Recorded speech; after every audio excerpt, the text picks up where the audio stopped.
So we'll call the meeting to order at 6:01.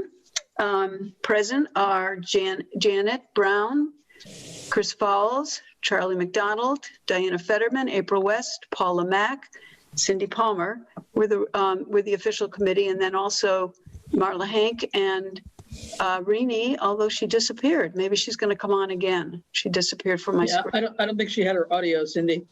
Yeah, I guess not. Okay. Guests that are the two that I just mentioned, hopefully they'll come back. There she is. Hi, Rini, again. She's connecting to audio now. Public comments. We'll start with whether Rini or Marla would like to make any public comments, or do you want to just integrate any comments into our regular meeting? That's fine, too. I have no comments. Thank you, Marla. I don't think Rini doesn't seem to have audio. If you look at the participant list, yeah. Yeah, she hasn't connected with that. Well, I hope she hears us anyway. Rini, if you do hear us, and if you are able to speak at some point, just jump in and tell us. Okay? All right. And then review of the minutes from last meeting. I actually didn't create those for calling up. Did everyone have a chance? They were emailed out before by Janet quite a while ago. I can go and call them up if you need to read them, or did everybody see them and have a chance to read them? I have seen them. I have read them. I have read them. I thought Thank they you, were Janet. They look good to me. Yep. Okay, with that, does anybody want to make a motion to accept as written? So moved. I will make such a motion. All right, we had two. April spoke first, and I will take Charlie, yours as the second. Second, yeah. So there was a move to accept, and it was seconded, and all in favor, please, we're going to follow the rules as we should. Please speak your vote by saying your last name or just saying aye. Palmer, West. aye. McDonald. Fetterman, aye. Janet, aye. All's aye. Paula. McDonald, aye. Okay, great. Okay, so that was unanimous. Committee reports. Chris, I have you representing the select board, and I don't know if Rini wants to add anything. Do you have any specifically related to open space issues? Is there anything you wish to bring up? I'm just trying to think. The only thing I can think of was the bit that had to be added to the update plan, which, as far as I know, has been done and has been given off to the consultant. You're talking about the open space and recreation plan, right? Right. That Ed had to do something for the ADA component of that. Apparently, that's actually been done, and it's with the consultant now from PVPC, I believe. Right. I did have that a little later on the agenda, but actually, I believe that once our consultant, who's Ken Comia, finalizes it, then it has to be signed off by the select board and the planning board, but signed off with a letter of support, and then it goes to DCR, and then I think that's the final step on that. That doesn't have to go to town meeting. Rini, are you trying to speak? I see you keep getting lit up. No, I was just going to add that yesterday, officially, the acreage that had been sold to the town was returned and sold back to the Fletcher family. So that's really, really good news. I didn't know if you wanted to mention anything, Chris, about Buchanan. Sure, can mention that briefly. There was a letter that had come in from a citizen who lives at around 2 Buchanan Circle, I think, right across from Madison Avenue, that corner, and was looking to potentially, was inquiring about whether the property across the street from her might be for sale at some point in time. It's a very small parcel that was taken apparently in tax title many years ago. And we had some preliminary discussion at select board about possibly putting that up for auction like we had done with the College Highway Fletcher, now Fletcher property. And each of the select board members were going to try and take a ride by and just see what it looked like, which I managed to do over the weekend. And it is a wooded parcel just across the street from this woman with two abutters, a butter on each side, right at the corner of Madison and Buchanan. Small acreage. It looks like it's got frontage, but it's not theoretically a buildable lot. And when we had the assessors meeting the other day, I brought up the idea just to toss it around and figure out the assessment value, because it was still assessed at around $21,000, I believe, for a small parcel. And discussion there talked about whether or not there might be an idea of somehow looking at that from the housing committee point of view, because it doesn't look like it's got any particular features that would make it attractive for open space that I can see offhand from my cursory view. And the town actually already owns it. So it might be something that we could talk about as a possible idea with the housing committee as some potential idea for affordable housing in the future. That would not be probably what the landowner who brought it to our attention would like. So I don't know. I would just in the beginning stages of talking about possible ideas to use some property that is actually already in our hands. Do you know? How big Yeah, is the property? yeah. How many acres? I think it's like 3/4 of an acre. Yeah, it's 0.7. It's under an acre. So it has enough frontage, but it is a very shallow lot. So we would need to be creative if something was going to be built there. Has anybody notified the Housing Commission about this? Yes. Yeah. Great. Okay. Great. Boy, that sounds like a good way to make certain that we've sort of exhausted everything before it goes up for sale, if it does go up for sale, or in some other way goes back to that individual that's interested in it. Yeah. Okay. Anything else to say about that? That's great. Do you remember the map number and assessor and Hang on. We'll get I think it. it's 34, I think. It's parcel number? map 39, 39. parcel 38, Parcel 38. Okay, thank you. 0.71 acres. Okay, great. Keep us informed about what happens on that. I'm the next one reporting, and that's, oh, wait a minute. I didn't mean to cut people off. Rini or Chris, did you want to say anything else from Select Board? No, nothing on my part, Rini. No. Nope, I'm good. Okay. Okay, so I'm next speaking with the report from Planning Board.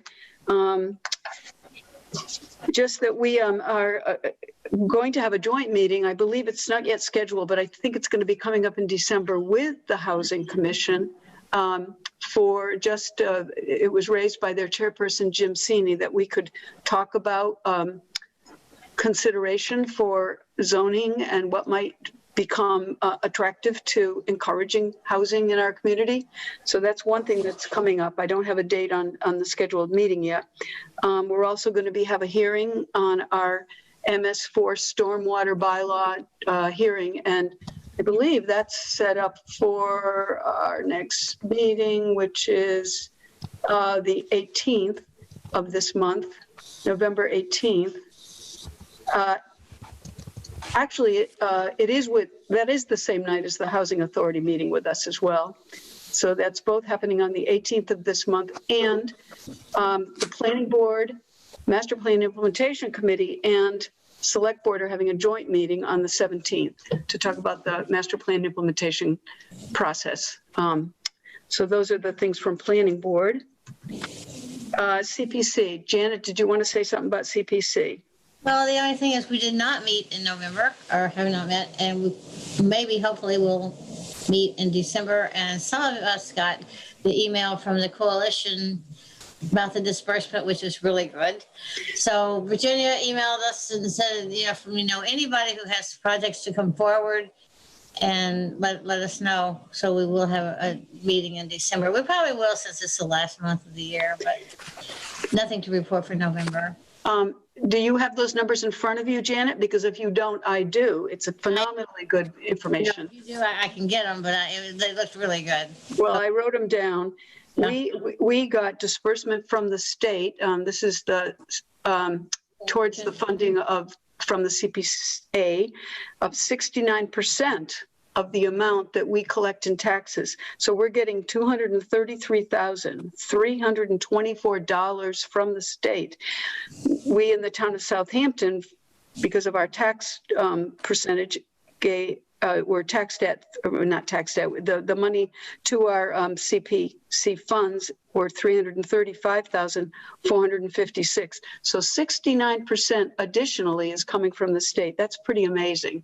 Mm-hmm. And part of that email from Virginia was to be sure we spread the word to boards, committees, and other entities applying for projects for these monies. I went ahead and sent a letter to Jim Sini Housing, reminding him about the affordable housing part of CPC.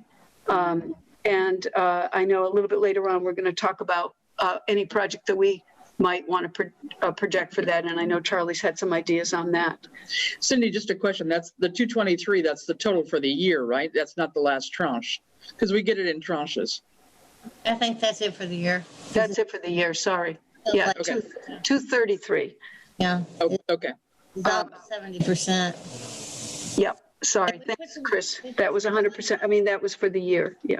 Yeah, we put some flyers out at different places like the town dump and the library and town hall. But if anybody can think of any place we might put some more flyers or any other way we could let the townspeople know, let me know, and we'll do that. Okay. Diana, you had one idea, I think. You mentioned to me, and I won't speak for you, but you thought about something that CPC money might be considered for. Do you remember the one you mentioned to me? You mentioned the little pond near Kona. Oh, the pond, yes. No, that's more, well, I don't know if that would be CPC. I was thinking parks. I just brought that up many times because apparently the parks was looking for projects too at the state parks grant people. And I just thought, couldn't we redo that pond? But maybe it would be under open space for CPC. I don't know. I thought Dan LaValle was going to get some information, or maybe Paula knows from the Parks Commission about what could be done to resuscitate that swamp there in Conant Park. Have you heard about that, Paula, at all? No, I have not. Huh. Because I thought for sure Dan was going to bring it up at a meeting. He asked me a lot about it, and I just said that the parks grant administrator or manager said that if Western Mass applied for these grants, we were pretty guaranteed to get them because they had so few applications from Western Mass. Although I think, isn't that big Kestrel project on Mount Tom, isn't that partly a parks grant? So that might not be the case anymore, but yeah, I don't know. Do you think it's worth writing out a proposal for? Well, I wouldn't know. I mean, we'd have to know more about what could be done there. And that would have to be people who are, whether I would. When does Parks meet again? Or what? Who's familiar with it? Oh, let me see. I can tell you in a minute. I mean, Parks needs to take kind of the lead on this if they want to do something, but they need to let us know what's going on. But. Right. Our next meeting is November 17th. Lots of meetings on the 17th. Right.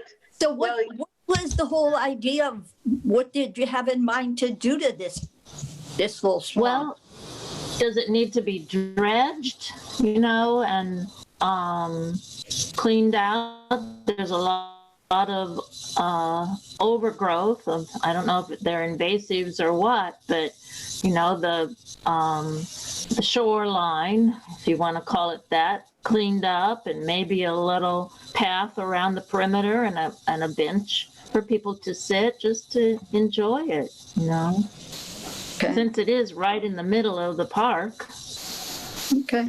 As it is now, you know, you don't want to go near it. Okay, so just an idea.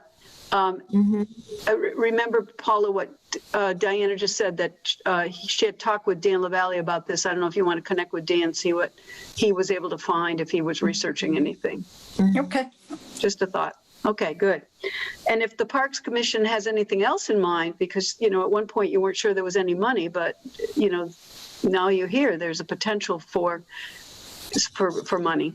Okay. Right. Maybe for the playground equipment that's kind of, you know, dated there in part of the park. Well, our main need right now would be to have funds to finish off Labrie Field. We still haven't even gotten started on phase 3 because the budget was $100,000 short of what the estimate was to finish up. Okay, well, you can bring those up at Park and they can go through CPC, and of course, everything has to be approved at town meeting. Just ideas. Yep. As an idea, if you have contact with the Friends group, I don't know if anyone is. Well, yeah, we just got somebody signed on right now. Hi, Eileen. So keep going, Marla. Eileen just joined us from Friends.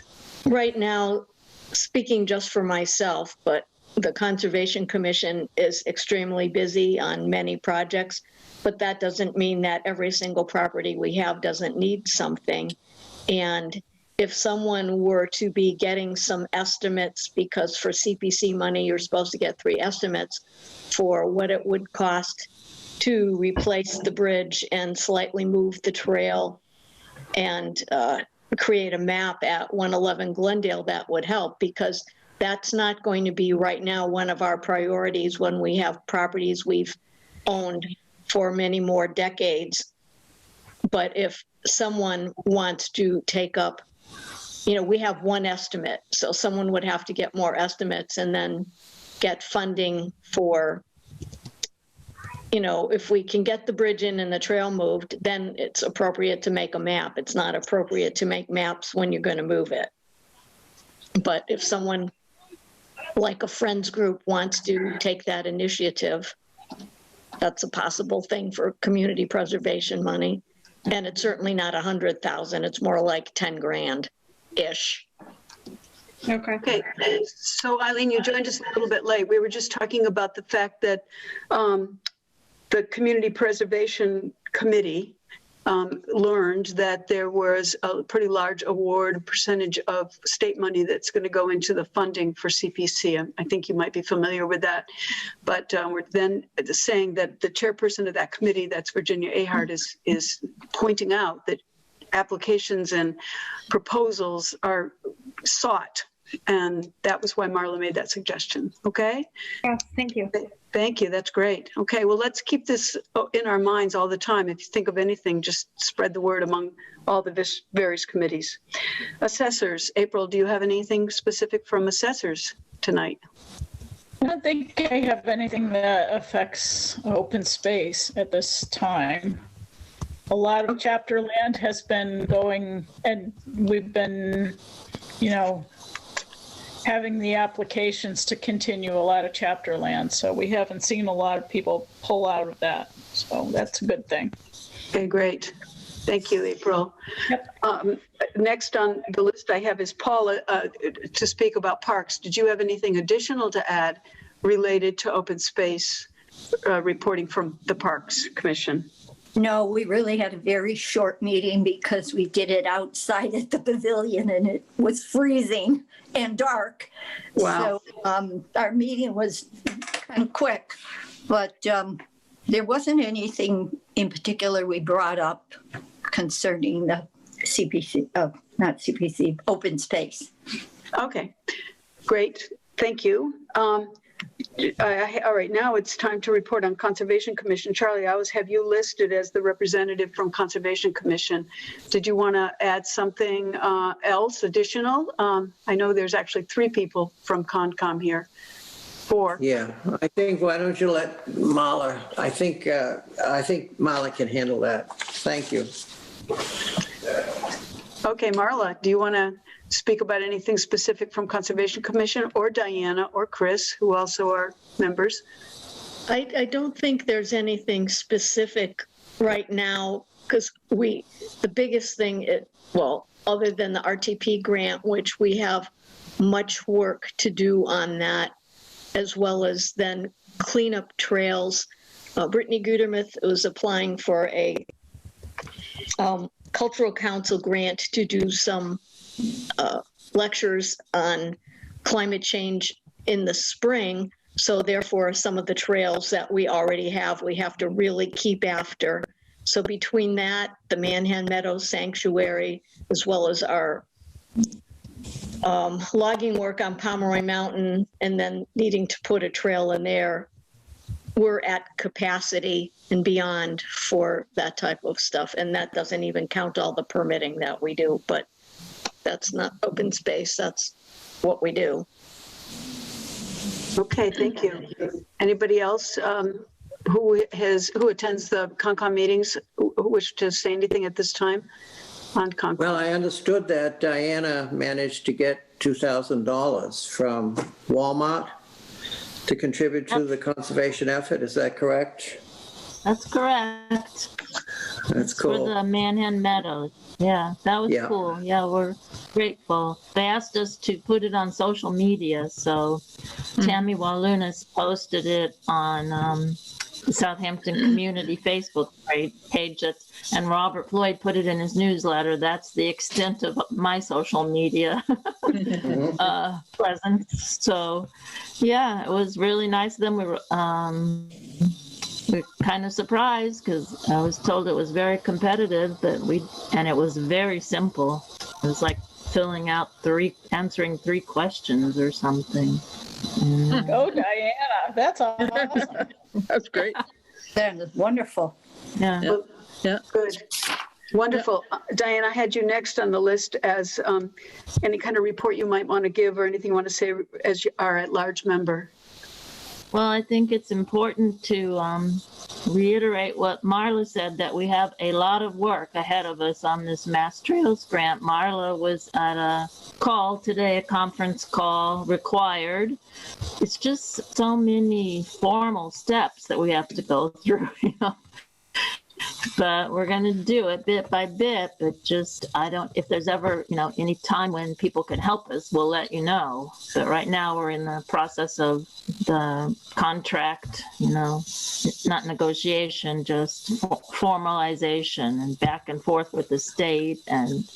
But it's more complicated than the land grant was for Glendale Road. I'm finding it amazing that, we're extremely grateful for the funding, but the complexity is more than that huge parcel of land.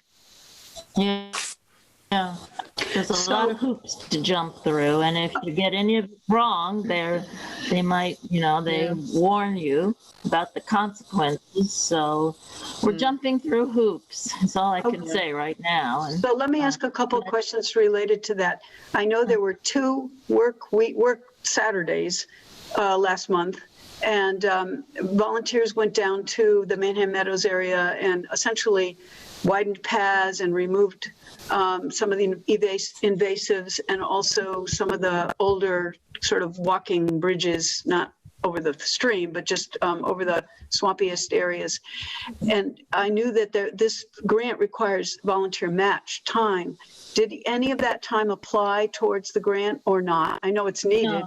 No, absolutely not, because we have to get all these things signed and back to the state. So we did the first step, or Marla did, with, running between offices in town hall, sent it all back to Mass Trails. They sent it to the state, and now we're waiting for that to come back. And then we do this grant initiation form, and they'll issue us a notice to proceed. And not until we have that notice does anything count toward it. Right, Marla? Is that right? Correct. Okay. So Eileen, I know you're going to go into the Friends of Open Space unless it got canceled. Did the meeting going to still happen at 7:00? You're muted. No, we had too many conflicts. Okay. Okay, well, when you do meet again, it's going to be important to help draw together volunteers to apply the volunteer time as matched towards this grant. Obviously, from what Diana and Marla just told us, it's too soon. There's nothing scheduled. There's all these other hoops they have to jump through. But if you can kind of keep that in mind with the Friends of Open Space, and also I know others have worked up ways to, locate volunteers and work on things. I do believe there's people out there ready to do stuff when we know specifically what to do. Granted, COVID gets in our way. Sorry, it's not trail clearing. That's not part of this grant. But like helping to carry in the new benches when we get those, or carry out the old boardwalks, things like that could all be volunteer work that counts. But just, clipping the invasives and all that, of course, it's very important, needs to be done. But this grant is not for that sort of thing. Okay. Okay. Yeah. All right. Which is not to say that we don't have a need for work on every single trail we have. Yeah. Not to undermine that in any way, just to be clear. Well, I'm glad you brought that up. By the way, Mia Kurahara just joined us as well. Hi, Mia. Yeah. Who's also Friends of Open Space. That's great. I don't see her face yet. Oh, but she got off mute. Hi, Mia. How are you? Hello. Oh, there you are. Yes, Eileen and I, it was just us, so it was very sad at the FOSOS meeting, so we came to join you guys. Well, I'm so glad you're present, and we're talking about things that I know all of you should know in order to integrate it into the work that Friends of Southampton Open Space are doing. But let me see, I was going to make the point that what Marla just said about all of the trails needing work, and I know at one point Joy was coordinating, wanting to know, well, are there trees down here and whatever, and I emailed her on a few occasions because I tend to walk those trails, and Chris and I have been walking some of the trails as well. So Marla, are we still meant to keep Joy informed if we see trees down or stuff on trails that really need to be taken care of kind of in an ASAP fashion? Is she the one to notify? Joy seems to have stepped out of that, and it's either going to be Anna Breen or Dan. Dan seems to have nominated Anna to do that, and when she can, she has a 2.5-year-old, very busy obligation as well as work. But everybody has something. And we also know, by the way, that a whole bunch of trees came down now at Wolf Hill, because apparently with emerald ash borers, they up and died this year. So thank you. So do let us know. And, you can always send it to concom@townofsouthampton.org. And who is the liaison du jour, I'll forward it to him or her or them. Okay, that's great. And Chris Falls and I just walked Wolf Hill within the last week or just a few days ago, and we did see a bunch of stuff down. I didn't know what caused it, but I did see some trees down that were not down earlier. So, okay, good. Let's move on. Eileen, I did have you down. Wait, I have 2 more things. Oh, certainly. Go ahead. Oh, sorry, Diana. Please go ahead. I would just like the committee to consider asking the town for a very small budget now that we're a bona fide committee, because we have expenses once in a while, and we have very generous people who are willing to underwrite that and do that, but we might not always going forward. So I think, that it would be justified if we had just a few $100s even for postage, things like that. So that's one suggestion. And my other is to show this very cool photograph can you see it? Pull it up more, up higher, right there, and then bend it in. Yeah, there we go. Well, it's got a reflection on it, but. Oh, sorry. Well, anyway, it'll be in the 2nd floor town hall if we ever meet there again. And Robert Floyd gifted it to me, but it's when we had the parking lot done for 111 Glendale, and the people who were kind of behind getting it all done, at least some of them. Marla wouldn't be in the picture, so she's not there, but she's there in spirit. And yeah, so it's just very cool. It's a Can you really quickly, nice book. can you quickly just identify faces on that real quick so we know who they are? Sure. It's me, Brittany Taylor, Renee, Cindy, Joy, Tony, Zaharias, was that his name? Tony, and then Charlotte. And in front of Joy is her daughter Mia, and then there's the dog Archer. Okay, Very great. good. Yeah, it's That's really great. nice. Thank you. Mhm. And back to this thing about asking for budget money. Chris or Rini, can you give us any sense for how that process works, or who should we ask, or what?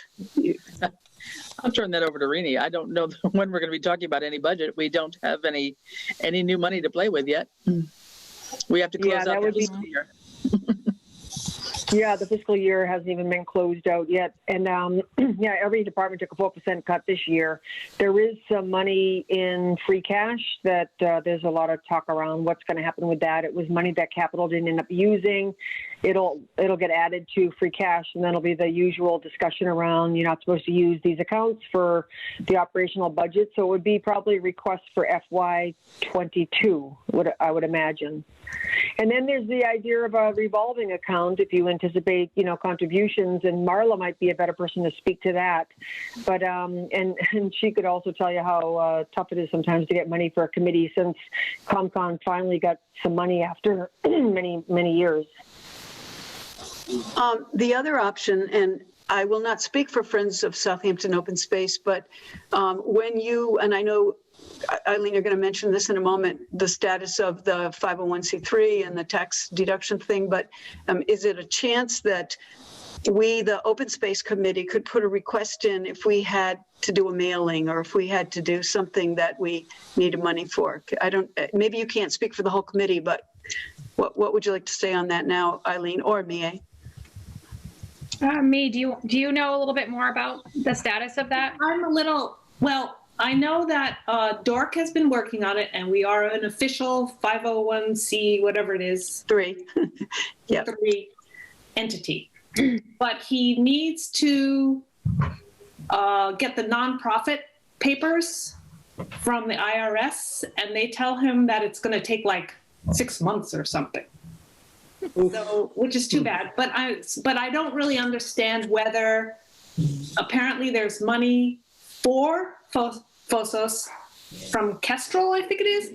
And so I don't know what they need, but they did need a letterhead, and I did a letterhead, and so Dork has the letterhead now. So I'm not sure when it will come through, but of course, that's one of the things we would love to be able to help you guys with. Good. Do either of you have any more to report on Fosos? Let's see, not really. Let's see, what have we been doing?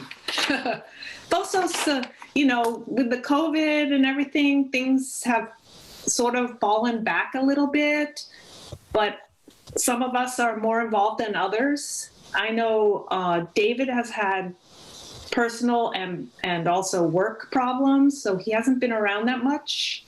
So, we're just feeling our way around. Yeah, I think, Amanda also was buried, and so she got a little behind on getting that paperwork processed from the start. So I think once Doric straightens things out with the IRS, then he can get that money transferred from Kestrel. But I'm wondering if he can do that before he works things out with the IRS. So that was something we were going to talk about tonight. So we'll hopefully get an update on that soon. So if we can get the money in, maybe we can help you before things get finalized. Okay. Just for your information, the money that's held by Kestrel is private donations that have come from people in Southampton. That's money that somebody has donated to Kestrel, but earmarked it for Southampton. Mm-hmm. And Kestrel has graciously kept it without charging any kind of an administrative fee, knowing that Friends of Southampton Open Space is in the process of doing what you've done. Whether or not they can transfer that prior to us an official letter from IRS, that obviously they have strict rules. It's not like personal decision on their part. It's their rules. So, you can deal directly with Monica Green on that. I'm aware of all of that for that money. People can still donate money if they wish to make tax-deductible donations for 2020 for their own, for their taxes. They can still make donations. And I don't know how widely we want to advertise this, but, if people want to make donations to Kestrel, but again, earmark it for Southampton. Sometimes, and I'll speak for myself personally, my husband and I have made a donation and we've split it 50% to Kestrel and 50% to be earmarked to then eventually get to Friends of Open Space. So that's just for clarification's sake. But the money will eventually be in your hands for utilization for the purpose of supporting open space in our town. And you'll have to have very strict rules on how you expend that money, et cetera. So that's just that. I know it's been slow and I know you've done a lot of work and I realize some people have more time to spend than others. I commend you too whose faces are showing and all the rest of you that can make it onto other meetings because it's really big and it's really important. And I look forward to when you can advertise to get people to join for whatever money you choose to identify as, like, say, $25 a year to be a member of Friends of Open Space or something along those lines. I know that's all coming down the pike for future activity. So thank you for coming tonight. Does anybody have any questions for either Eileen or me on this? I was just wondering, this is Janet, if a person wants to make a contribution to Kestrel, rather than making some of it to go to Kestrel and some of it go to Southampton, why don't you just make 2 donations, one to Kestrel and one to the Friends? Well, you can do that, but again, they're still not yet at their tax deductible status. I mean. Oh, I see. Okay, because I didn't know how much longer we can be giving money to Kestrel and say earmark this for Southampton. Do you have a bank account already, Eileen? I believe Doric had. Yes. Yeah. I believe we have a bank account. Oh, okay. Yes. Yeah, and then on our website, people can mail checks, donations to our PO box. Right. Plus, we were going to discuss today trying to get a PayPal account attached to our website, but we didn't have a meeting. Okay. It could be because we're confused about the time, but yeah, and I forget who was going to maybe look into the PayPal account. I have notes, but they're very confused. It's like little pieces we have to kind of bring together. Okay. Together. Good. Well, just keep us all informed. And great, Janet, that's a great question. So people could perhaps do that directly. Right. At the end of the year, give some to Friends and some to Kestrel. Yeah. Okay. Thank you. Thanks. I think just as you investigate PayPal, I believe they charge an administrative fee. So check that out too in terms of how much you actually don't get.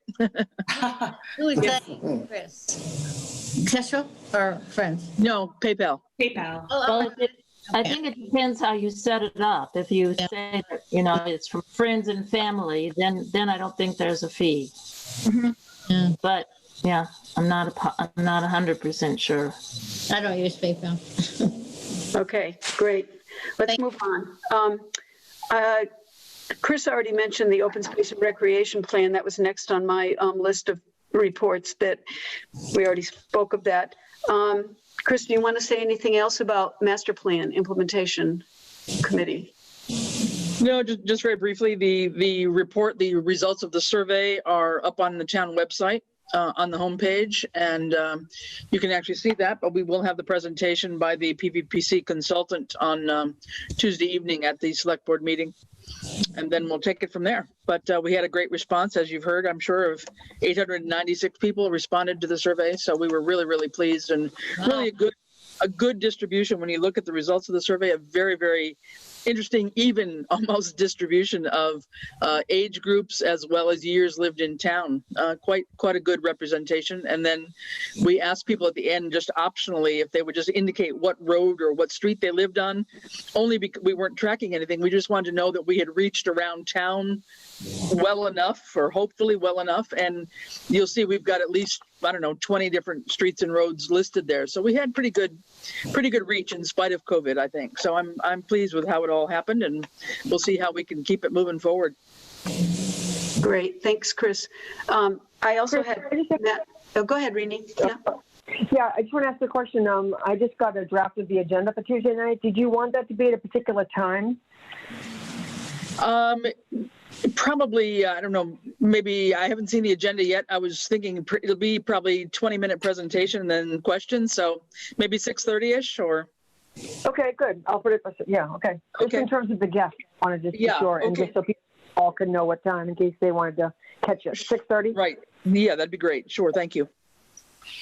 Thanks, Rini. I'll let Paul Deman know from Planning Board as well, so that the Planning Board doesn't have to all show up at 6 o'clock. They could come at 6:30 because it's joint with them. They're the ones that signed the DLTA grant for the consultant on that process.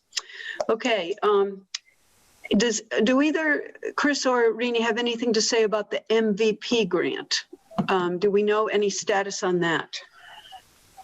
No, just that it was going to be, a committee was going to be put together fairly soon, but I believe that's still with Ed to organize the committee. There's certain committees or boards that should be part of it. Planning is one, Concom is another. And then I'm trying to think what else, but I know Ed was talking about, trying to get something together within the next, before the end of the month, I think is what he was hoping to do. So I don't know. We'll see. Okay. Yeah, we ended up voting last time. I mean, he mentioned it, and he was going to reach out to all the committee members, and I offered to be the representative from the select board. So we're trying to move it along. Great. Okay, thanks. Okay, well, those were the committee reports. Unless anybody else has anything committee report-wise to bring up or questions for anybody that's already brought something up. Okay, moving on. Old business. So, Charlie, I had you down as helping to talk about the work you've done for, you've contacted Pioneer Valley Planning Commission around the... we discussed in the past meetings that there might be a potential project related to CPC funding associated with the Barnes Aquifer. It would be an informational type project involving a pamphlet, and I contacted Patty Gambrini, and they seem to be fairly enthusiastic about it. But as a group, we haven't decided that this was a project we wanted to support. There is a tremendous amount of information on the net for the Barnes Aquifer. They have done a very nice job in developing that information. And the only, potential of this project is to have a map in which you more or less communicate more closely with the average resident of Southampton. And the idea was to have a map of the Barnes Aquifer large enough that it's comprehensible, in addition to having a second map in which we have the urban development over the Barnes Aquifer. All the content could be lifted from all the information that has already been presented by Barnes Aquifer at the Barnes Aquifer website. So is this something that this group would like to proceed with? I know we talked to PVPC. They seem very enthusiastic. And they mentioned that it would take 1 day to do the map and another day to edit the thing down to get the appropriate verbiage in it. They also had the concept of expanding it with a poster to inform the citizens or the residents, either at the town hall or the school, Norris School, or maybe the library. But these are ideas that are in draft form. And is this something that the Open Space Committee would like to proceed with? It seems like we have some enthusiasm, but again, the goal is to communicate issues associated with the Barnes Aquifer and our dependence on that water supply and pushing it deeper into the ideas that the residents would have about that vulnerability the town has. Just to clarify, just a couple things. You mentioned CPC. That's one potential funding source. And then you mentioned Yes. Pioneer Valley Planning Commission. And I remember seeing in the email, you mentioned, Patty Gambarini is the Pioneer Valley Planning Commission kind of expert on water, stormwater, wetlands, riparian corridors, et cetera. That's her area of expertise.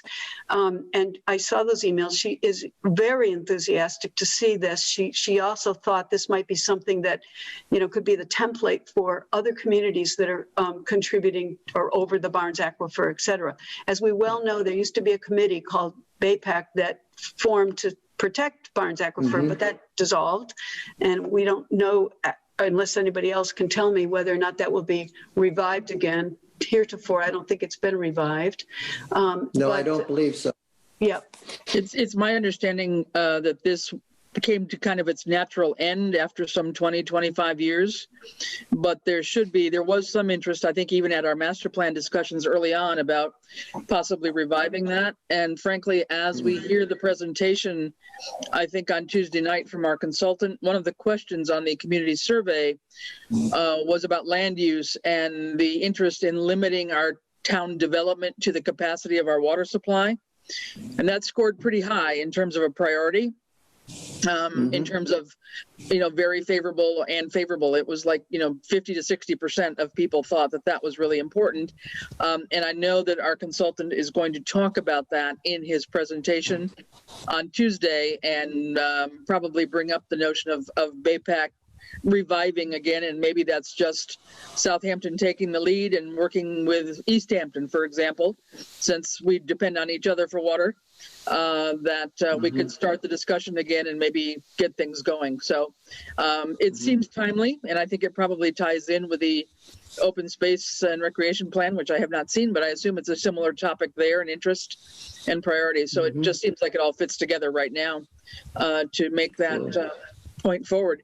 I would gather from what I saw, PVPC would take their time, would be their own time, and all you'd really need CPC money for was the brochure and or the poster. So it's not a lot of money that we're talking about, right? I don't believe so. And also Patty seemed to volunteer, and Cindy, I'm not sure if I read between the lines correctly, that they have 1 day or 2 days or even 3 days that is more or less freely available to Southampton because we don't have a town planner, and that it suggested that that the town respond to the town administrator or maybe via the select board requesting those 3 days to be devoted to the development of this brochure or posters. Did I read that correctly, Cindy? I'm not sure I caught that it was free money. What I saw was LTA, which is local technical assistance, which is that's the grant. That is funding. It's state money. We have had in the past in Southampton several projects that applied for that, including what I mentioned a moment ago, which was support to the Master Plan Implementation Committee. But I think the reason she said contact the town administrator is, just because it's good process, but also because I think I forwarded to you an example of one that we worked on this year. Yes, I got that. Yep. Chris Fowles and I worked on that. We found that they were very supportive of trying to help us apply for this grant money that we got. They met with us. We had an individual meet with us who was really knowledgeable about it, helped us kind of with language and all, and we were able to successfully get that money. I think that's what she was referring to. It's not free. It's just money available. Well, I wonder, you may be right, Cindy. I just wonder, given that this is like a 3-day project from what Charlie's saying, compared to 6 or 7 months, it might indeed be something that they would just take on. I'm looking at that email right now.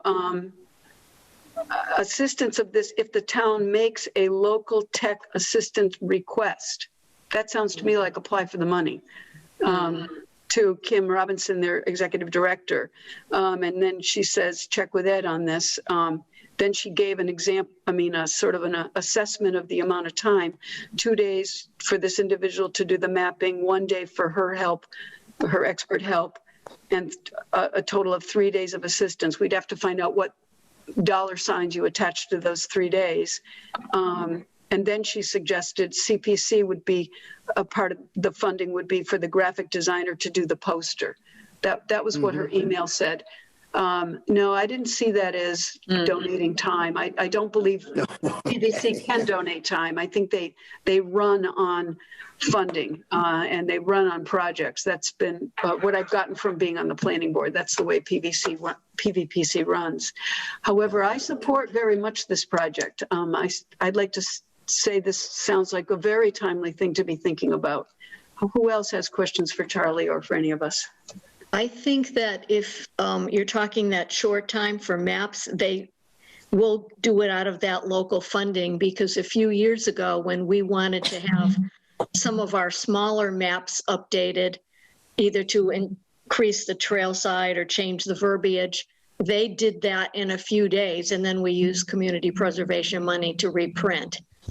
So I think with talking to Ed, I can't remember who was town administrator at the time we did that, but I think it does get covered in that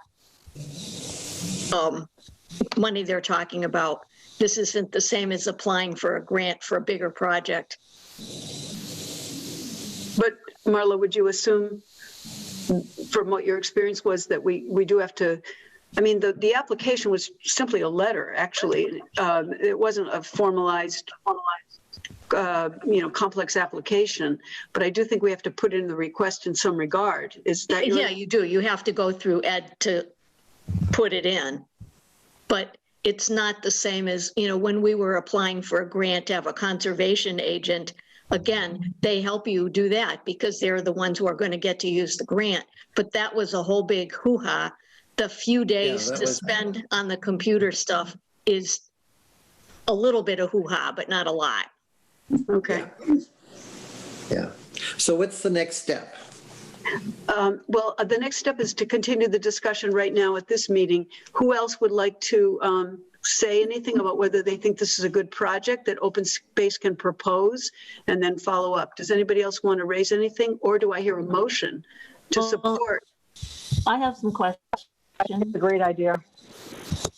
Go ahead, Diana. I would like to know, like Charlie mentioned, the vulnerability of the town and all that. Is the brochure going to explain that in anything? I mean, will it have a timeline of how water usage has increased, or how, the availability of water has been impacted by development? Or will it just be, here's the aquifer, here's the development on top of it? How will it be interpreted, I guess? I would say, Diana, that it should have a lot of information. I just have it in my hand. I don't know if you can see it. This is the conservation land of Southampton. It has a map. Mm-hmm. You see that? On the back, there's a lot of information. And the website has extremely detailed information from chlorine levels that have been going up over the years and things like that. So they have posters on the net, as well as a very nice website. They've done a lot of homework, and they have sort of secured us in understanding the nature of the problem and its dimensions. So some of that theoretically could be put on the back side of a dual map brochure like this, if it was to everybody's agreed interest, that's all. Mm-hmm. Does that answer your question, Diana? Yeah, so it would be kind of a warning. I mean, it wouldn't be a threat, but it should make it clear to people that, I guess, if the trend continues, that we might be in a undesirable position somehow. Yeah. I think even Marla has made comments about on deed restrictions that exist on property over the aquifer. They're observed more in the, they're not really a part of the consciousness of the property owners, and they may take old oil, for example, from their lawnmowers and put it in the ground somewhere, that kind of problem. But theoretically, some of the restrictions could be on the back side of a map like this, so that at least they would have an awareness. And in addition to having a dual map in which you cover the landscape, but in addition putting pictures of the structures over it, people could be looking for their own home on that map in terms of just a silhouette. It would make it a little more something they would be conscious of. Yeah. I think that an informational mailer to the people who have homes over the Barnes Aquifer would be really fabulous. And I bet that Easthampton would jump on that too, on that bandwagon. You know, being in real estate, the whole area off, you know, the Plains area, as we put those houses on the market, we have to know that they are limited in terms of expansion of the footprint of any of the homes there, because they are over the Barnes Aquifer. And I think it's really important that people see that. So even maybe we could get some mailing money from the water department for that. I think it's a great idea. I was going to suggest at some point we need to talk to the water department and get them involved in this. I mean, invite them to the meeting or to whatever. I mean, at least Tom Gahn or somebody to come to one of the open space meetings. I don't know. Right. I think the Conservation Commission, this group, and maybe the Water Department all should be reviewing this, and it's a joint project by these 3 committees or even 4 committees if it's required. Yeah, I think that's great, Charlie. I do think Patty Gambarini, number one, she is an Easthampton resident. And I know I've communicated with her on one of those properties that we talked about earlier, which is right on the Easthampton line and very close and right over the aquifer. We talked about that. She's very keen on that piece. I think she even mentioned in her email the idea of working jointly with another community on this. Yes, great. Westfield and Easthampton. Yep, great. And also with our water department. She mentioned Tom Gahn on that. So all those ideas came up. I think Patty being in our hopefully the consultant on it, is certainly the expert consultant, will be make it quite a strong outcomes, a deliverable that will be very satisfactory for all the parties involved. So any other questions or comments, or do I hear a motion to see how this committee feels about supporting this?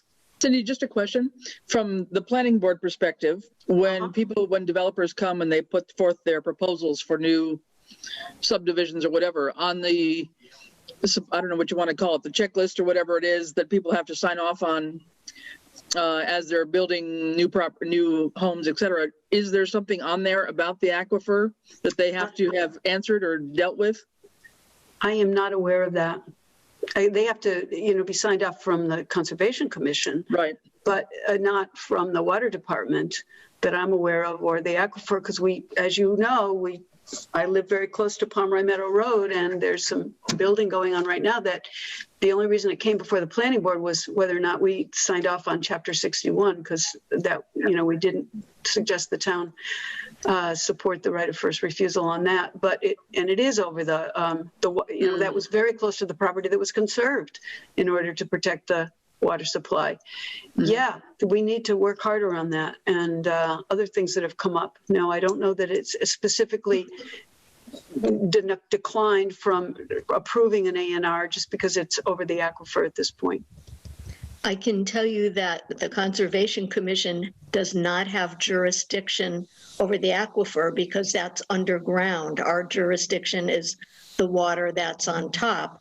And before the end of the BayPAC time was up, we, the members of BayPAC, along with Patty Gambarini, had talked about in the next initiation or whatever version of BayPAC that was to follow, to include the above ground water as well as the underground water because of course there's a connection.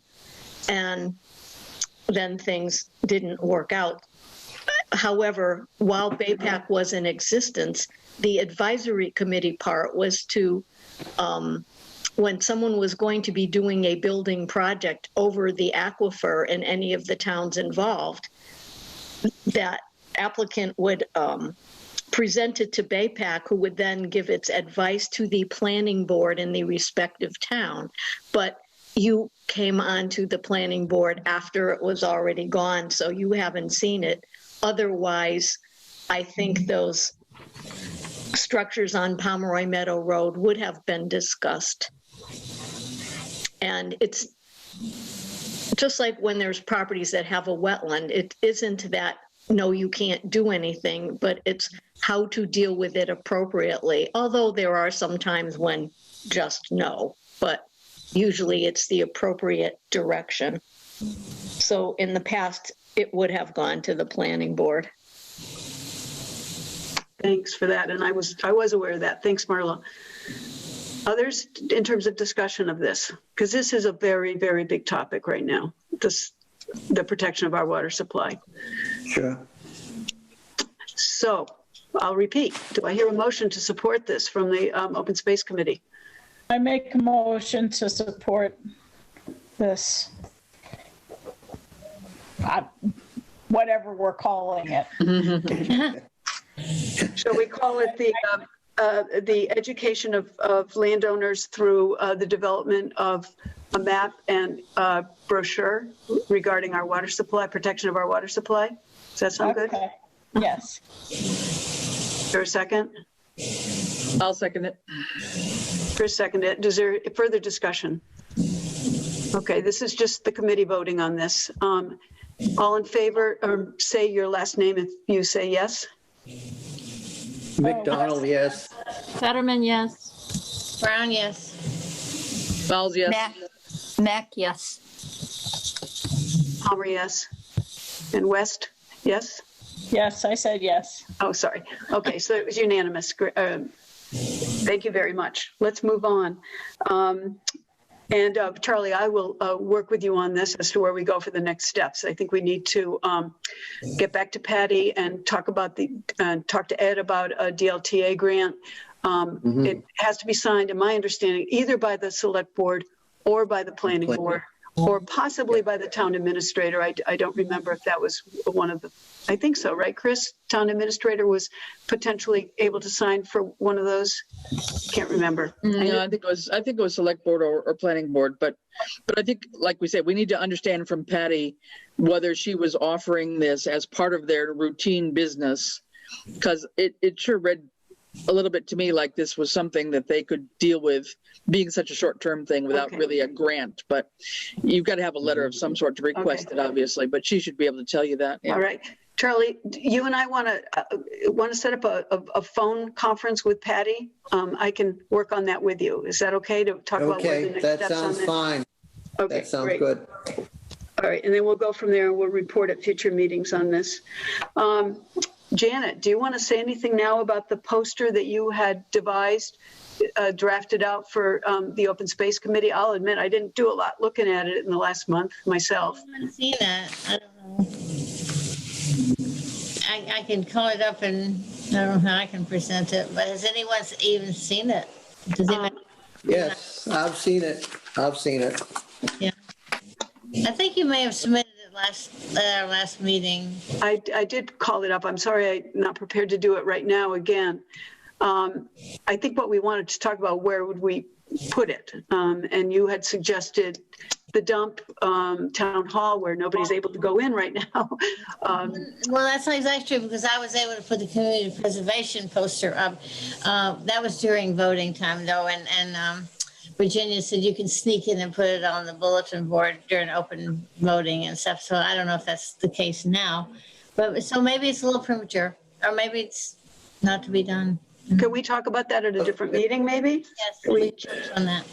All right, let's do that. It looks ideal to me to put on a website page.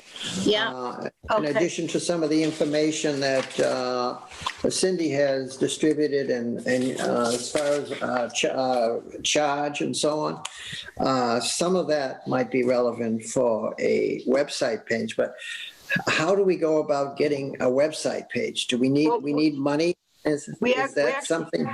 We actually have a page now. We have, I believe, a presence. I think. I'll have to double check with Ed. We have an email address, but I heard that. Yeah. So go ahead, Chris. You need to give whatever you need to get posted to Ed, who is then giving it on to a person we have on call, I guess, to work on our website. And so it goes up under either the homepage or news and events or whatever. You don't have to have a separate open space website if you don't want one for any reason, because then you do have fees to do. So I would think you just put it on the town website and just, let him know where you'd want it to be featured. Yeah. Is this something Robert Floyd might put on his webpage? He'd put it in his newsletter probably, yeah. I mean, you could. I mean, you got to check with him. He can't, I think he needs a PDF file, if I'm not mistaken. I forget. Yeah, I think so. Yeah, we could do that. Yeah. I don't know why or what he decides to publish, but, it might be a good idea. So, postpone it, Cindy. Say it again, Janet. What? Postpone it. Postpone it and discuss next time and figure out where we're going. Okay, fine. Could you send it around again too? I can email it to everybody. Yeah, why don't you do that, Janet? Thank you. That'd be great. Okay, to December. Yeah. So at this point, I'm going to pull up a screen share here. A couple of things that, let's see here with, this is the Excel spreadsheet that Janet helped a great deal on. This is sorted. How do I go up on this? Okay. I got to go up to 1. Yeah. The bar on the right. Bar right hand. I'm doing it. All right, here we go. Scooch it up. So I took the recommendations that some of you sent me of maps that you looked at. Not everybody has had a chance to do that. This is not criticism in any way whatsoever. We're all very busy, and that's fine. There was enough to do. I took recommendations of those that have come to me, plus I spent a good deal of time looking at our assessor's map myself. And I also will tell you that we know that the landowners webinar that's put together by UMass and by, I think it's called Mass Lands, is ongoing. It's a monthly webinar for 6 months, and postcards came in. I don't know if you could see my face on this, but this is a copy of the postcard that we went ahead and got printed. I donated the money for the printing on this, and I'd like to leave it at that. And sent this out, and the far left column on the Excel sheet that you're looking at says PC. That's column A. And it says PC. These are people that got that postcard. Almost all of them got them in writing. One person I did email it to. And this Excel spreadsheet has, we've collapsed it. Is that the right word, Janet? We've collapsed it down a little bit to only a few columns. We've hidden a few columns, right, Janet? Yeah, it goes from B to D, and C is hidden back there somewhere. C is not showing because that's actually the landowners' names and addresses. And we've decided to, in public meeting, to protect the identity of individuals. We're just talking about general location, assessor's map number, lot number, and a few notes, and the acreage. And that's what you're seeing primarily on this Excel sheet.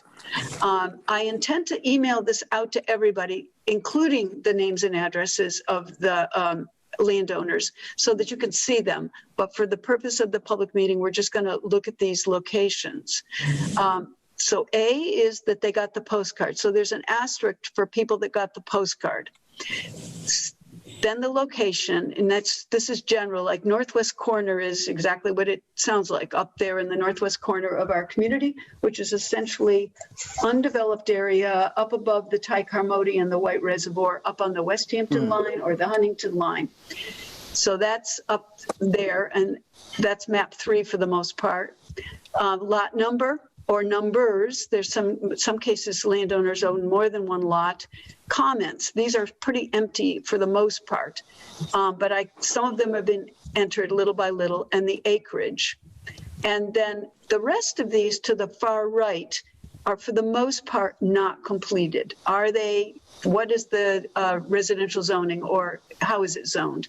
Do they have an APR? Are they forested? Is it in a water protection area? Is it an area of natural resource, et cetera?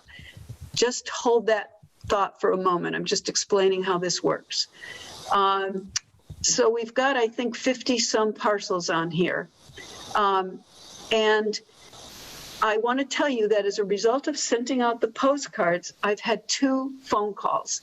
The postcard had a cover letter with it that was from me. It was the letter that Diana had created earlier that we approved at the last meeting as a general letter.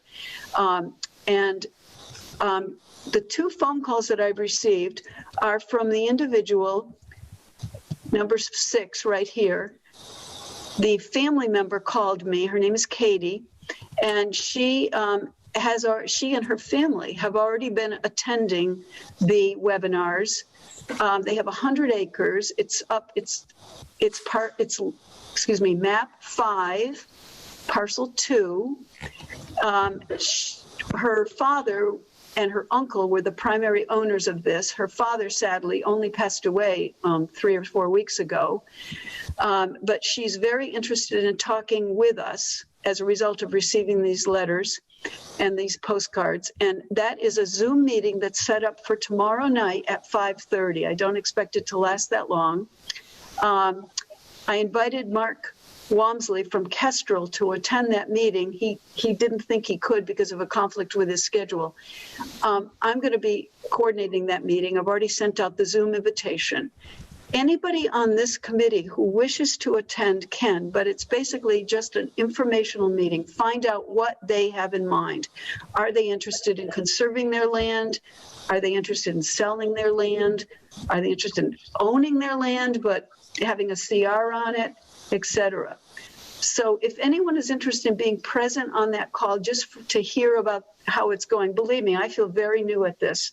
I've certainly done a lot of informational interviews in my life, but not with more expertise in the area than I am in land conservation. But if you want to be connected on this, please just send me a text or an email, and I'll send you the Zoom invitation.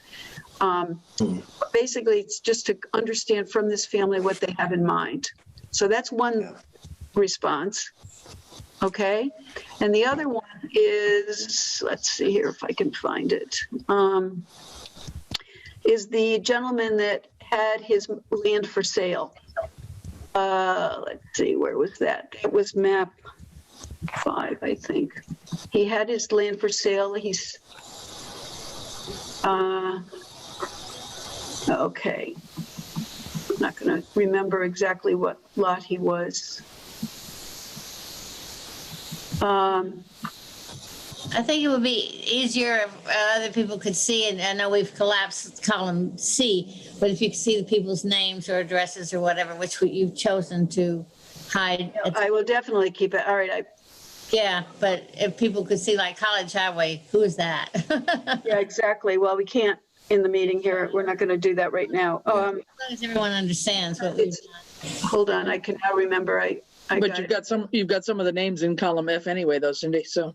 You want me to show that one then? Okay. Well, I mean, I'm just saying that I do know that. Yeah, some of them have names on there. Sorry. Yeah. Wait a minute here. Bear with me for a moment. Okay, here it is. It's this one. It's this gentleman that had his land for sale for $1.1 million. If you remember, we talked about that previously. $1,100,000. He called me. He's an attorney. He lives in Northampton.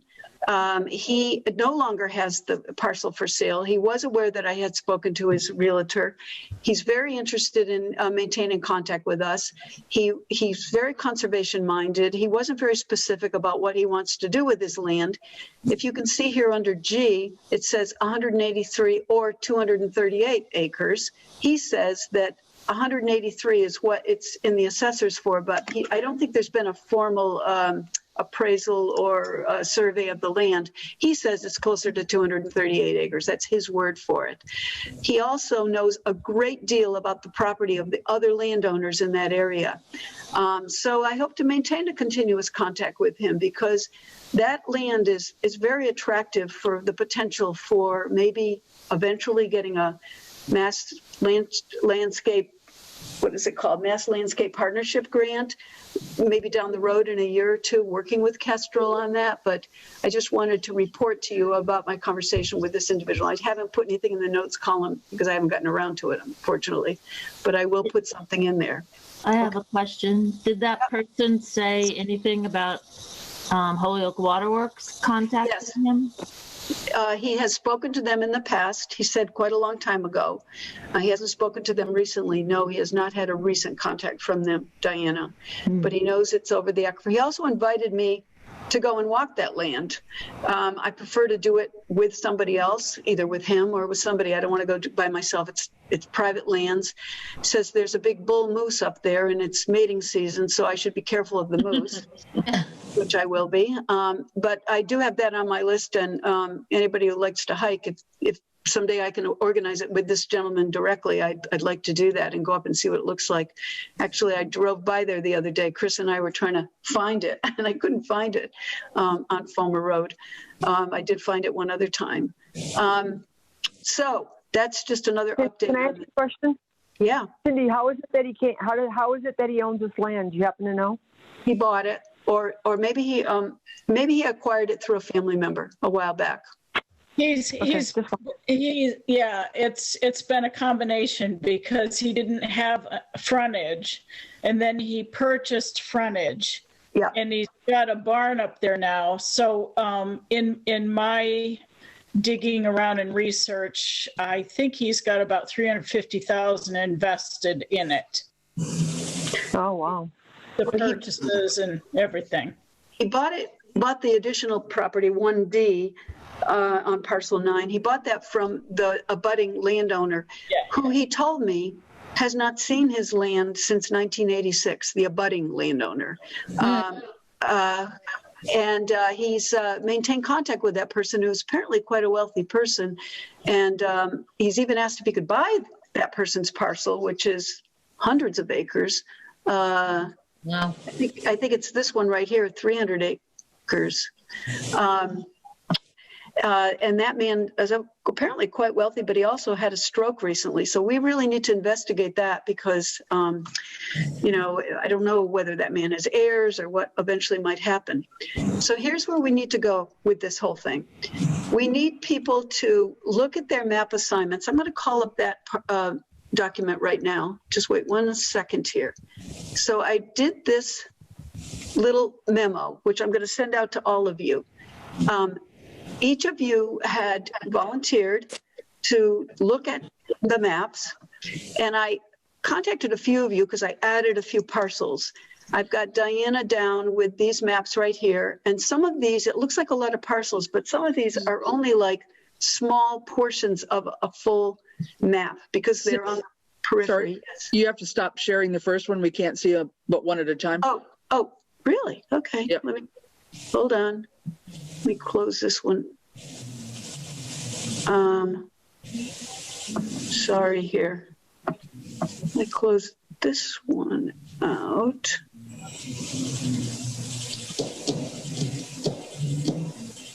Yeah, then share your other one. Okay, thank you. Yep. Okay, there we go. Is that better? Yes. That's good. Yeah.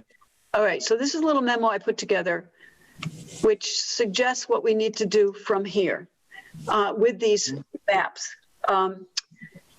Again, I'm referring to this whole assignment area down here with our names next to it. I think for the most part, Paula, you're one person I didn't speak to, because I added a couple of little maps here on the side of the area that you suggested, and I was going to ask you if you could do 32 and 33 in addition to these 4. And if you look on the maps, they, like I said, they're partial maps because they're right there on the Montgomery line. Do you want to each look at these or email me afterwards and tell me whether you have any issues with looking at these specific maps? And where do you go from here? Okay, you go in and you look at the maps. Has everybody here developed a little familiarity with looking at the property cards under the assessor's website on the town website? No. Okay, so it's very— Speaking for myself. Speaking for yourself. Thank you, Chris. So you go to the town website and you go to the assessor's area. You can either get to that through finance or you can get to it directly through assessors. And then there's 3 things that you can open up. One of them is the assessor's map, the same thing that we have a printed copy of, the big one, but you can see it online and it's the most updated one. That's one thing you can see on the assessor's map. The next thing you can also see are what's called the property cards. And boy, you two realtors, you're much more expert at it than I am, but I've kind of gotten familiarity. You can look up a property by owner's name. So let's take a name like Jones being a common name. You might see Jones Edward, you might see Jones Mark, you might see Jones Eleanor, and then you have to kind of identify which property owner you're thinking about. Or you can look it up by address, or you can look it up by is it MLBU? I think it's what stands for the, what is it? I'm not sure what it stands for, but that's, April, you're muted. It's map, block, lot, and whatever unit or whatever. So MBLU. Okay, so if you know the map number, that's map. I skipped the second one, the block, because there wasn't a block, and then lot is the third one. So if you're looking at map 26 and you're looking at lot 6, you can look it up that way, and then you pull up this whole property card. It gives the assessed value, the appraised value, the amount of acreage. If there's a building on it, they give you a picture of the home or the building that's on there. I suggest you kind of play around with it. It's a little tedious, right, to look at, but I got pretty good at it. And I'm not exactly technologically fabulous. When you see a lot that's large, you can also see whether or not it's in chapter status in that same assessor's card, in the property card. The other third thing you can find on the assessor's website is the Muni map. And I know that has limitations, but it does give what's open space and what's conserved, et cetera. So that's a way to find out if this is a land already conserved or whether it's under wetlands. Earlier this year, everybody on this committee, except maybe Paula, was given this map. Do you remember this? We got it way back when we were meeting in town hall. Do you all have your copy of that? This was something that Brittany Gudemuth helped us to get. Diana, do you remember where she got this from? I know she sat with you and me one day to figure it out. I think probably the Mass Audubon mapper, MAPPR. Right. So that's so if you all have your copies of this, if you don't, I can get you a copy of it. But this is another way to look at the location and whether it's something of conservation value. You can also go on Oliver. Remember Oliver? That's the Mass GIS online mapping tool. And there's a copy of that that you can go online and find. So what you need to do is help to fill in those other spaces. I'm going to close this out again. Hold on here. Oops. Did I lose those other spaces? Oops, I can't get the Excel sheet back again. I think I X'd it out, that's why. Sorry.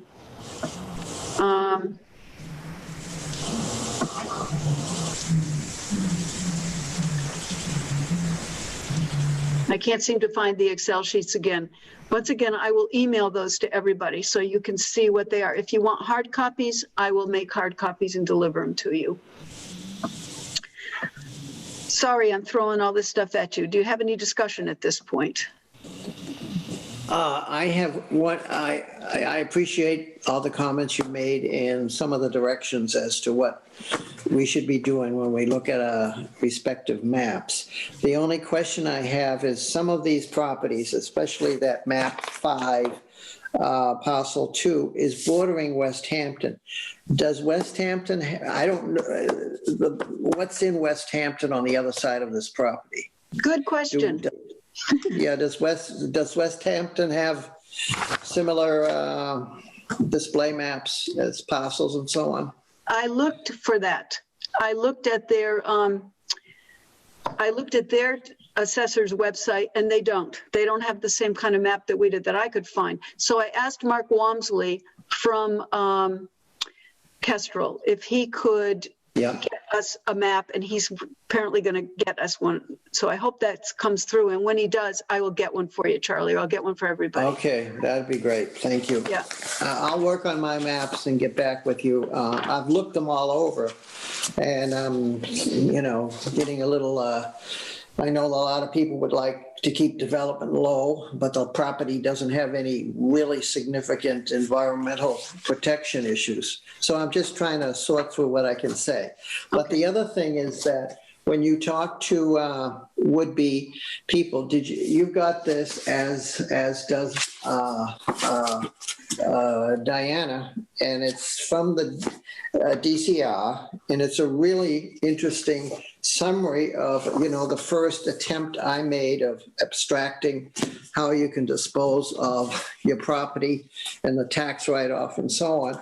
This is a more professional version of it, and Yes. I got this from Kestrel, and I have 10 copies. So you got a copy, Cindy, and I know Diana has. If anybody else wants it, it's a Protecting Your Legacy, a Massachusetts Landowner's Guide to Conservation-Based Estate Planning. So it's neat. I thought it was very useful.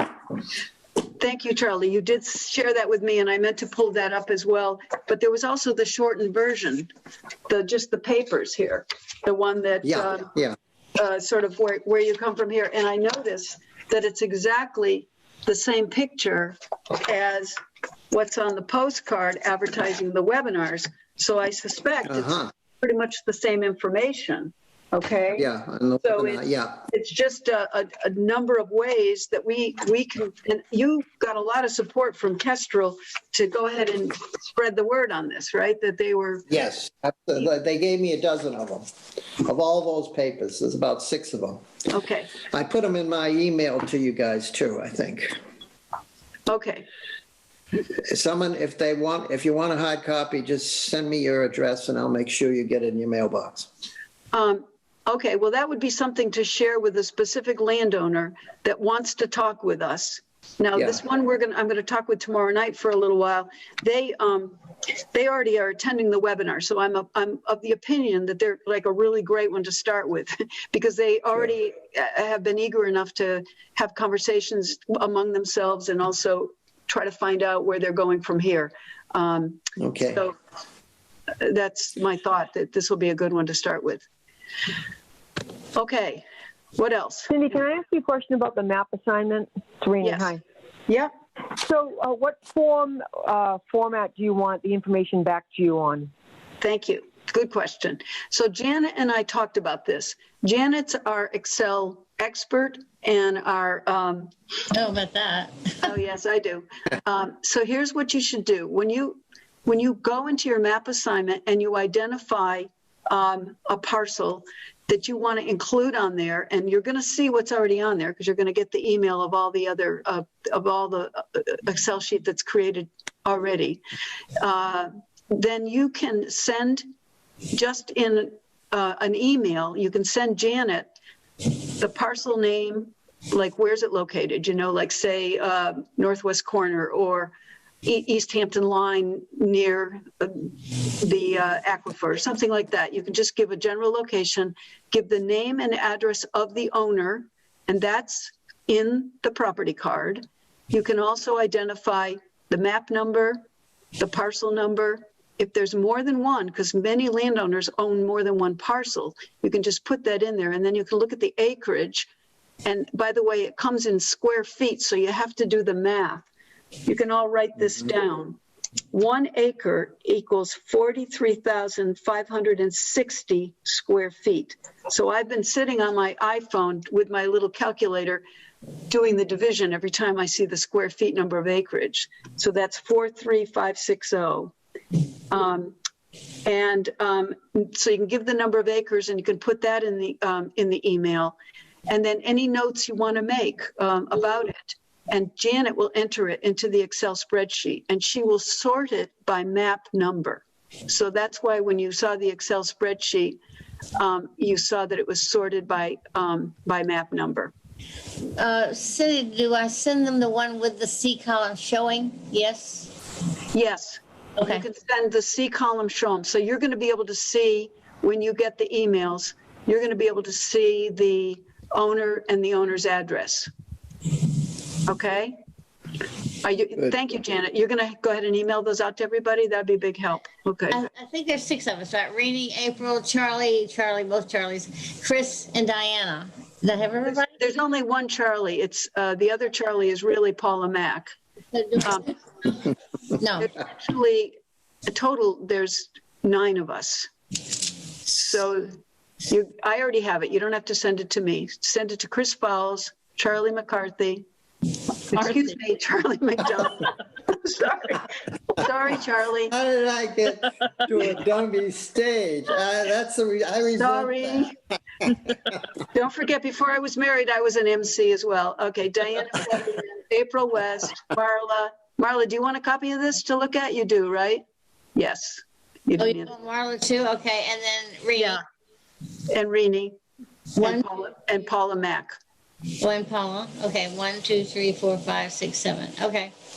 And you and me is 9. Yep. Marla, did you want to comment? You took yourself off mute. Just so you could hear me say yes. Okay. Thank you. I love yes. Okay. So if you can put some time in it between now and the next meeting, I do recognize that you're all extremely busy people. Nobody sits around on their hands in this group at all. Little by little, and if you really can't get to it and you want to let me know, I will support that. I just want to be sensitive to the fact that you're all volunteers, and I really appreciate. In fact, I love this committee. It's great.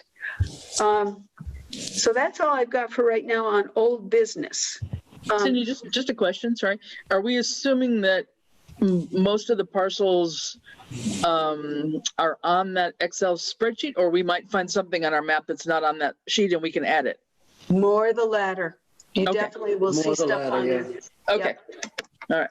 The ones that had the most comprehensive coverage are mine, because I spent time on it to look on the areas, the maps that I took. Okay? So Yeah. you'll get that little memo from me, and you'll get the Excel spreadsheet from Janet. Okay? Any other questions come to mind right now? Nope. Okay, great. So new business. Does anyone have any special new business? I have a couple of different things on this. No? Okay. I just want to report that this gentleman named Garrett Stover, who is apparently quite involved in a lot of land conservation efforts. I'm racking my brain as to how I got the email from him where I know what it was. He was working as a volunteer with Easthampton on creating their open space and recreation plan. And as a result of that, he was looking at some various websites, et cetera, to identify conservation areas. And he found something that Marla already knew, which was that some of our properties hadn't yet been identified, or there were issues with information. And he wanted to just share it with us. Marla, from what I understand, you fully understood all the issues that he brought up. Dan LaValle was on that with me, and Chris, were you on that email? I mean, on that Zoom meeting? I can't remember who else. Yeah, it was. Yeah. So Marla, do you want to make any comment about that? The fact that he identified things that you already were aware of? Other than he should perhaps be directed to the Conservation Commission, because people at Pioneer Valley Planning Commission, of course, doing the exact same thing he was doing for Southampton's open space and recreation plan, came up with the same, this is wrong, what about this? So I had done the research and given it to Brittany Gutermuth, who was our rep on that, to pass on to PVPC. We don't know what the guy at PVPC is going to do with it, but it's exactly all of that I looked up. I don't know the degree of accuracy that's needed, because we know that there's a difference. Sometimes it's a little, sometimes not, in the number of acres listed on the assessor's maps. And they make it clear that's just for reference. It's not supposed to be for legal stuff. And then on the deeds, you see something else, and sometimes it's rounded, but I don't know the precision needed. But I already did a whole lot of that work. So that would seem, we have so many things to do. It would be a waste of time to start that from scratch. So either ask the PVPC people who are working on the open space and recreation plan update, if for Southampton, if they're planning on updating that with the state, or let us know and let that guy know to contact the Concom. Okay, that's good. The person that supported the open space and recreation plan for our town is Ken Comia, and I will just email him that information to say to direct it all back to PVPC. That's really good. Any other comments, Chris? Did you want to add anything to that? No. Okay, great. And the only other thing is to set our agenda for the next meeting.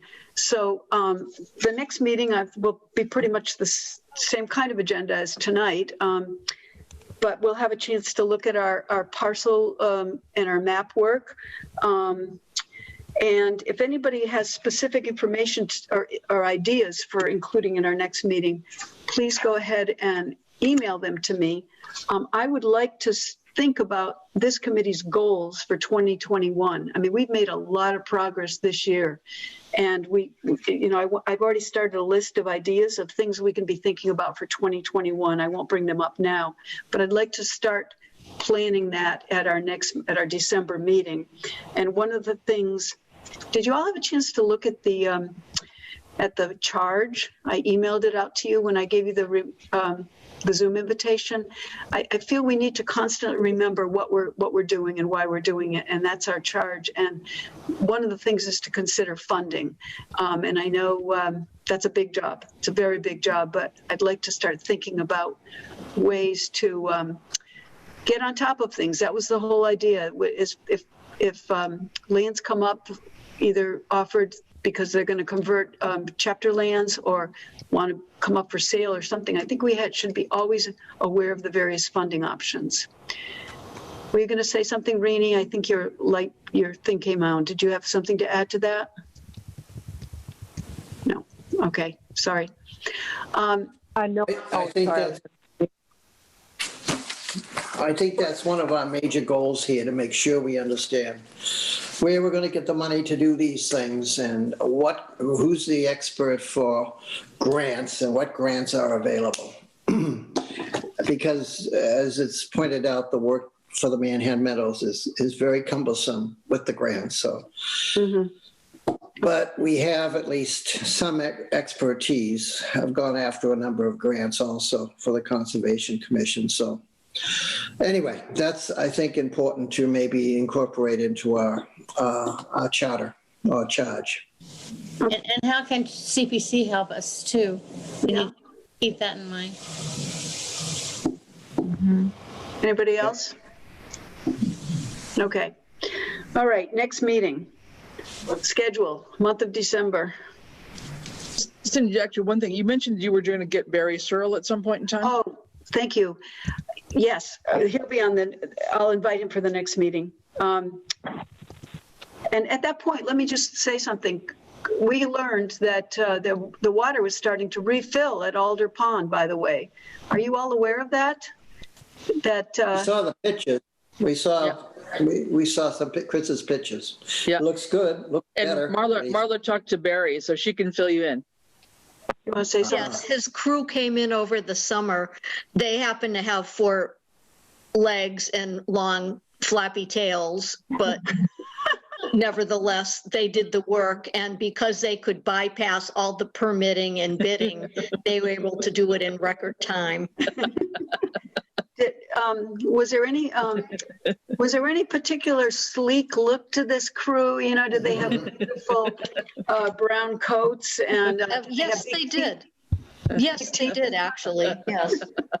Did they like to chew on wood? Is that the group you're referring to? Indeed. Well, we were pretty excited to see that the beavers have done their work. And what did we see? We saw some wildlife down there, didn't we? We saw a lot of geese. Mm-hmm. That's right, Canada geese. And it started to fill. It's really looking lovely. So I'm really thrilled that those beavers are working. Are you thrilled, Marla, that there's water filling in on that? It's the way it is. It's a natural thing. The dam to begin with was not a natural thing. It was done by people in, I think, the 70s.